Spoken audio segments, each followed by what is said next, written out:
ভারতীয় ক্রিকেটাঙ্গন যখন ব্যস্ত ইন্ডিয়ান প্রিমিয়ার লিগ নিয়ে, রোহিত শর্মা তখন খানিকটা অবসর সময় কাটাচ্ছেন বটে, কেননা তার দল মুম্বাই ইন্ডিয়ান্স ইতোমধ্যেই বাদ পড়েছে টুর্নামেন্ট থেকে। তাই তো অবসর সময়ের অংশ নিয়েছিলেন একটি অনুষ্ঠানে আর কথা বলেছেন নিজের অবসর অধিনায়কত্বের মতো আগ্রহ জাগানিয়া বিষয় নিয়ে।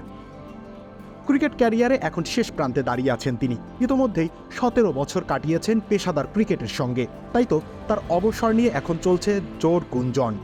তবে হিটম্যান এখনই ভাবছেন না সরে দাঁড়ানোর কথা, বরং আরও কয়েক বছর ভারতীয় ক্রিকেটকে সেবা দিয়ে যেতে চান। তিনি বলেন, অভিষেকের পর থেকে চমৎকার একটা সময় কাটিয়েছি, প্রায় 17 বছর হয়ে গিয়েছে। তবে আমি এখনও আশা করি আরও কয়েক বছর খেলবো এবং বিশ্ব ক্রিকেটে প্রভাব রাখতে পারবো।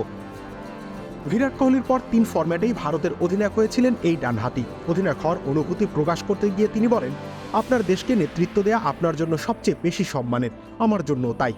তবে আমি কখনোই ভাবিনি যে আমি একদিন অধিনায়কত্ব করতে পারবো। কিন্তু হ্যাঁ, মানুষ বলে ভালো জিনিস ভালো মানুষের সাথেই ঘটে। অধিনায়ক হিসেবে তার লক্ষ্য কীরকম সেই ব্যাপারে এই তারকা বলেন, যখন আমি দায়িত্ব গ্রহণ করি তখন শুধু চেয়েছিলাম যে প্রত্যেকে একই লক্ষ্যে এগিয়ে যাক।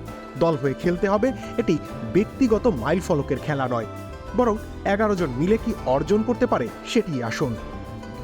এছাড়া নিজের পুরনো অতীত নিয়ে কথা বলেছেন এই অভিজ্ঞ ব্যাটার।